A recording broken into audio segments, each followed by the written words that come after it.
రెండో దశ పంచాయతీ ఫలితాలు తుది దశకు చేరాయి. ప్రధాన ప్రతిపక్షం అధికార పక్షం నువ్వా నేను అన్నట్లు ఉన్నాయి. ఇప్పటివరకు వెల్లడైన ఫలితాలు ఒకసారి చూద్దాం. మొత్తం 7,636 పంచాయతీలకు గాను ఇప్పటివరకు 7,475 పంచాయతీల ఫలితాలు విడుదలయ్యాయి. ఇందులో కాంగ్రెస్ 2,270 స్థానాలు కైవసం చేసుకుంది.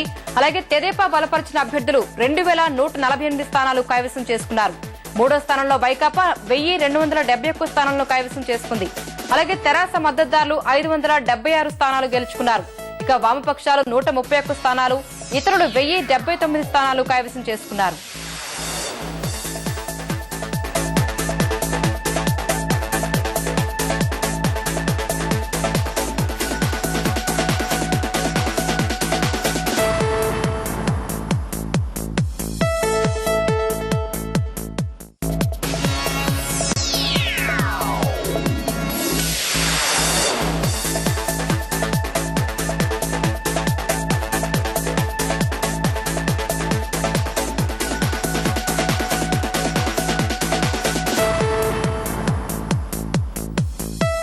తొలి రెండో దశ పంచాయతీ మొత్తం 14,202 మొత్తం కలిపి ఇప్పటి వరకు మొదటి విడత మాదిరిగానే రెండో విడతలోనూ ప్రధాన ప్రతిపక్షం తెదేపా అత్యధిక స్థానాలతో దూసుకుపోతోంది.